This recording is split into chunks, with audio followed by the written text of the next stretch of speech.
লিষ্টাকৈ বৃহৎ ঘোষণা কৰিছে কেবিনেটে য'ত অৰুণোদয় আঁচনিৰ ৰেচন কাৰ্ডৰ পৰা আৰম্ভ কৰি নিযুত মইনা আৰু যিসকলে 2 লাখ টকাকৈ পাব তালৈ কেইবাটাও বৃহৎ ঘোষণা আছে কি ঘোষণা কৰিছে মুখ্যমন্ত্ৰী আৰু আজি কেবিনেটত তাৰ তথ্য লৈ অহাৰ চেষ্টা কৰিছো জনাই আছো টাইম এট বিগ ব্ৰেকিং এই মুহূৰ্তত ডাঙৰ খবৰ মুখ্যমন্ত্ৰী ডক্টৰ হিমন্ত বিশ্ব শৰ্মাৰ কেবিনেটৰ 47টাকৈ বৃহৎ ঘোষণা টেক্সট আপডেট হোৱাৰ বাবে মই অনুৰোধ কৰিছো 47টাকৈ বৃহৎ ঘোষণা কৰিছে অৰুণোদয় আঁচনিক লৈ প্ৰথমটো ঘোষণা অৰুণোদয় আঁচনিৰ যিসকল হিতাধিকাৰী আছে তেওঁলোকৰ বাবে ডাঙৰ খবৰ কিয়নো অৰুণোদয় 3.0 অতি সোনকালে ৰাজ্য চৰকাৰ অৰুণোদয় আঁচনি 3ৰ বাবে সাজু হৈছে কেতিয়াৰ পৰা আৰম্ভ হ'ব অৰুণোদয় আঁচনি প্ৰথমত সামৰি লোৱা হৈছিল 19 লাখক ফাৰ্ষ্ট যি অৰুণোদয় আছিল অৰুণোদয় দ্বিতীয়ত সামৰি লোৱা হৈছিল 27 লাখ হিতাধিকাৰী আৰু এইবাৰ অৰুণোদয় তৃতীয় আহি আছে বা 3.0 আহি আছে য'ত নতুনকৈ প্ৰায় 20 লাখ হিতাধিকাৰীক অন্তৰ্ভুক্ত কৰা হ'ব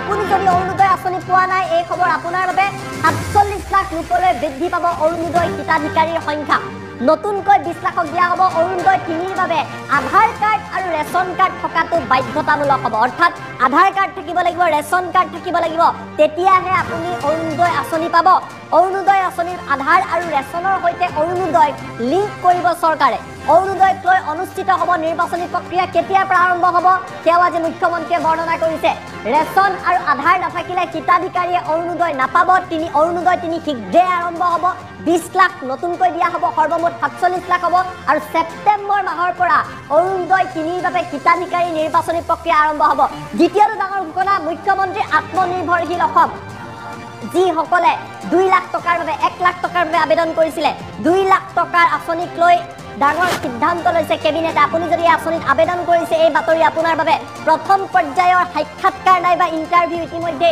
সমাপ্ত কৰা হৈছে এই 2 লাখ টকাৰ 1 লাখ টকা চৰকাৰে দিব 1 লাখ টকা আপুনি দীঘলীয়া সময়ৰ পিছতে উভতাই দিব লাগিব প্ৰথম বছৰত 30,000 যুৱক যুৱতীক এই টকা প্ৰদান কৰা হ'ব তেওঁলোকৰ জিলা পৰ্যায়ৰ ইণ্টাৰভিউ বা সাক্ষাৎকাৰ 16 আগষ্টত হ'ব আৰু 5 ছেপ্টেম্বৰত এই সাক্ষাৎকাৰ প্ৰক্ৰিয়া সমাপ্ত হ'ব অৰ্থাৎ 16 আগষ্টৰ পৰা 5 ছেপ্টেম্বৰৰ ভিতৰত হ'ব 30 ছেপ্টেম্বৰত 30,000 যুৱক যুৱতীক 2 লাখ টকাকৈ চৰকাৰে প্ৰদান কৰিব 2 লাখ টকাকৈ চৰকাৰে প্ৰদান কৰিব নিযুত মইনা আঁচনিক লৈ চৰকাৰে ডাঙৰ সিদ্ধান্ত লৈছে ছাত্ৰীসকলৰ বাবে ছোৱালীসকলৰ বাবে ডাঙৰ খবৰ 7 আৰু 8 আগষ্টত নিযুত মইনা আঁচনিৰ পত্ৰ বিতৰণ কৰা হ'ব নিযুত মইনাক লৈ বৃহৎ ঘোষণা কৰিছে 3 লাখ ছোৱালীয়ে এই আঁচনিৰ সুবিধা লাভ কৰিবলৈ সক্ষম হ'ব নিৰ্বাচন প্ৰক্ৰিয়াতে শীঘ্ৰে আৰম্ভ হ'ব আজি এই কথা মুখ্যমন্ত্ৰীয়ে নিজেই বৰ্ণনা কৰিছে 2025ৰ ভিতৰত সম্পূৰ্ণ হ'ব গুৱাহাটী উত্তৰ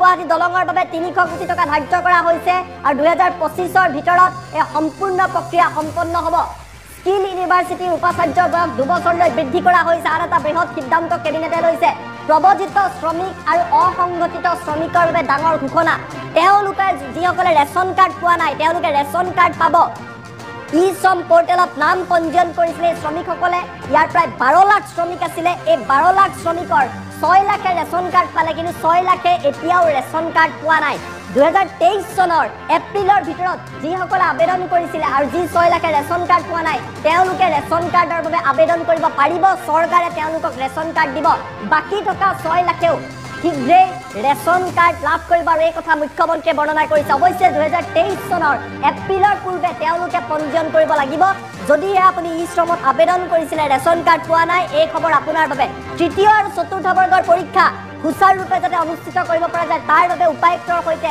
আলোচনা কৰিছে আৰু এইদৰে মুখ্যমন্ত্ৰীয়ে আজি 47টাকৈ বৃহৎ ঘোষণা কৰিছে আমাৰ লগত মুখ্যমন্ত্ৰী ডক্টৰ হিমন্ত বিশ্ব শৰ্মাৰ মন্তব্য আছে মন্তব্য আপোনালোকক দেখুৱাই লোৱাৰ চেষ্টা কৰিছো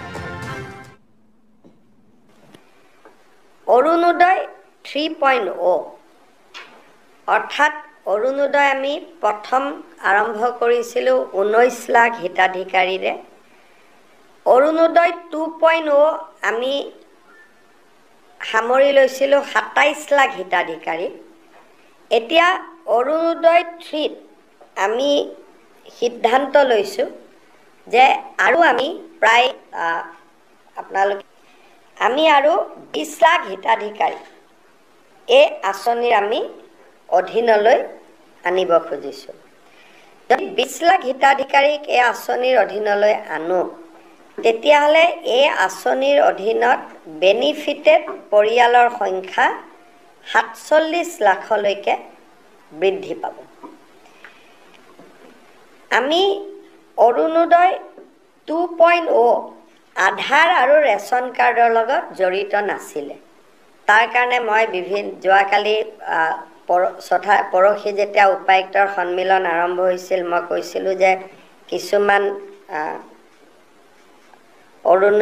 অৰুণোদয় হিতাধিকাৰী অবাঞ্ছিত লোকৰ হাতলৈকেও যোৱাৰ কিছু তথ্য আমাৰ হাতলৈ নিৰ্বাচনৰ সময়ত আহিছিলে।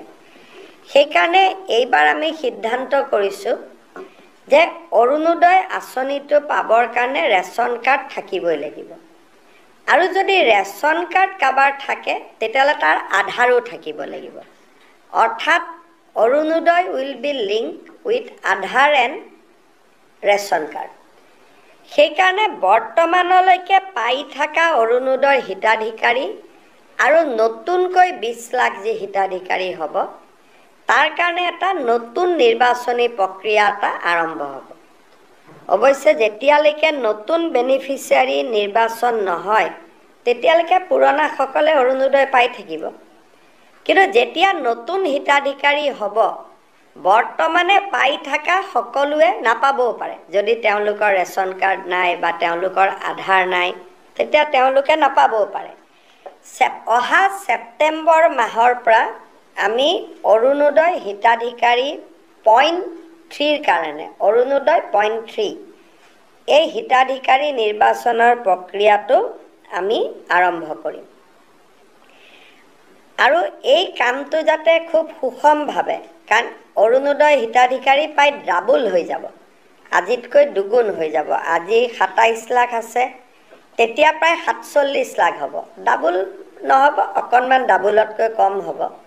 গতিকে এইবাৰ যাতে অৰুণোদয় প্ৰত্যেকটো ৰেচন কাৰ্ড থকা পৰিয়াল, প্ৰত্যেকটো হয়তো নহ'ব, 80% হ'ব। ৰেচন কাৰ্ড প্ৰায় 55 লাখৰ আছে, আমাৰ অৰুণোদয় 47 লাখ।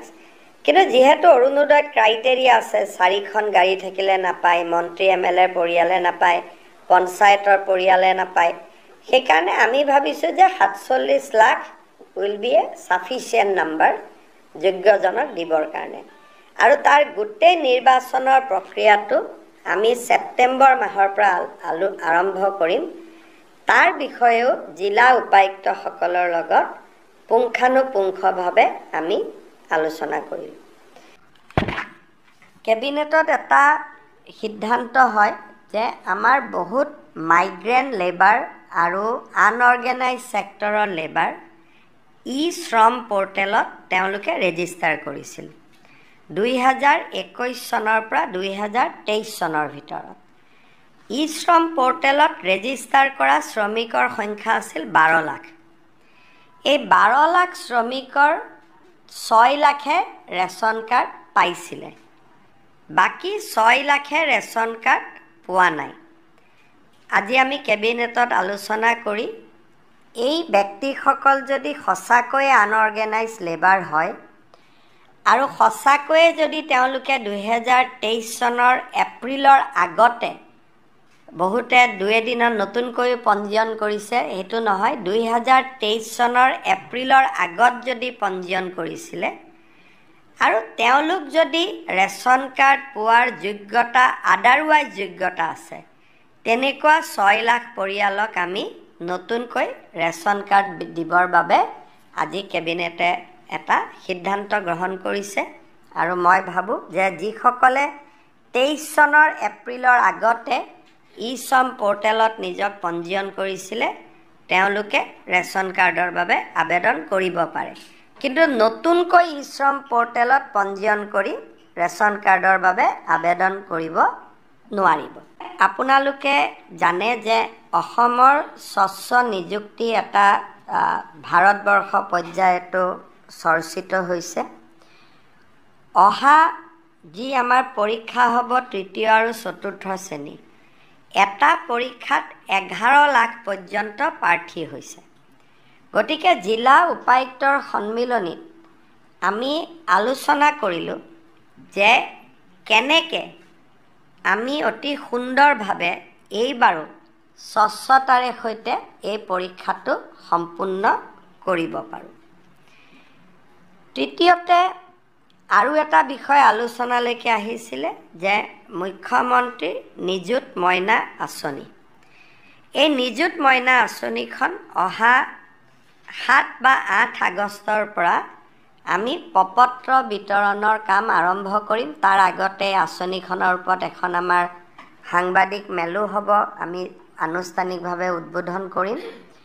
আৰু এই আঁচনিখনত যিহেতু 3 লাখ ছোৱালীয়ে বা আমাৰ কন্যা সন্তানে এই আঁচনিৰ সুবিধা ল'বলৈ সুযোগ পাব, যাতে নিৰ্বাচনৰ প্ৰক্ৰিয়া প্ৰপত্ৰৰ প্ৰক্ৰিয়া সুন্দৰভাৱে হৈ যায়, তাৰ বিষয়েও জিলা উপায়ুক্তৰ সন্মিলনীত আমি দীঘলীয়াকৈ আলোচনা কৰোঁ। আজি কেবিনেটে আমাৰ গুৱাহাটী উত্তৰ গুৱাহাটী যিখন দলঙৰ কাম চলি আছে, এই দলংখন আমাৰ যিটো প্ৰথম সিদ্ধান্ত আছিলে যে ২৬০০ কোটি টকা প্ৰয়োজন হ'ব, আজি কেবিনেটে তাৰ এখন ৰিভাইজ এষ্টিমেট ৩০৩০ কোটি টকালৈকে বৃদ্ধি কৰিছে। আৰু ইয়াৰে ৩০৩০ কোটি টকাৰ ভিতৰত বেছিভাগ টকা নিউ ডেভেলপমেণ্ট বেংকৰ পৰা আহিব। ৰাজ্য চৰকাৰৰ শ্বেয়াৰ ১৬৪ কোটি টকা হ'ব। আৰু আমি আশা কৰিছোঁ যে ২০২৫ চনৰ জুন মাহত আমি ষ্টেট যিখন গুৱাহাটী উত্তৰ গুৱাহাটীৰ ব্ৰিজ সেইখন আমি সম্পূৰ্ণ কৰিব পাৰিম। ইয়াৰ উপৰিও কেবিনেটে আজি স্কিল ইউনিভাৰ্চিটিৰ উপাচাৰ্যৰ যিটো ৰিটায়াৰমেণ্ট তাক 2 বছৰলৈ বৃদ্ধি কৰাৰ বাবেও সিদ্ধান্ত গ্ৰহণ কৰে। আৰু তাৰ কাৰণে আছাম স্কিল ইউনিভাৰ্চিটি বিধেয়কখন এইবাৰ সদনত উত্থাপন কৰাৰ বাবেও সিদ্ধান্ত গ্ৰহণ কৰে।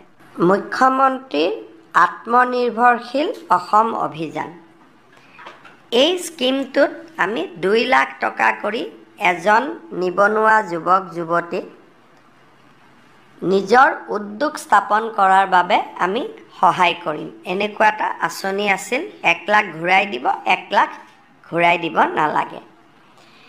তাৰে যিটো প্ৰথম পৰ্যায়ৰ ইণ্টাৰভিউ আছিলে, সেই ইণ্টাৰভিউটো সমাপ্তি হ'ল। এতিয়া 1:2 অৰ্থাৎ প্ৰথম বছৰ আমি 30,000 লোকক যুৱক যুৱতীক এই সহায়টো কৰিম। আৰু তাৰ পিছত আমি আৰু 70,000 ল'ৰা ছোৱালীক কৰিম দ্বিতীয় পৰ্যায়ত। প্ৰথম পৰ্যায়ৰ যিটো 30,000 ল'ৰা ছোৱালীক আমি সহায় কৰিম, আৰু 5 ছেপ্টেম্বৰত আমি এই ইণ্টাৰভিউটো সমাপন কৰিম। আৰু 30 ছেপ্টেম্বৰত আমি 30,000 যুৱকক 2 লাখ টকাৰ যিটো আঁচনি, সেই আঁচনিৰ অংশসমূহ আমি বিতৰণ কৰিম। আৰু জিলা উপায়ুক্তসকলৰ লগত এই বিষয়ে আমি ডিটেইল আলোচনা কৰিলোঁ, যাতে কোনো ক্ষেত্ৰতে ক'তো খেলি মেলি নহয়।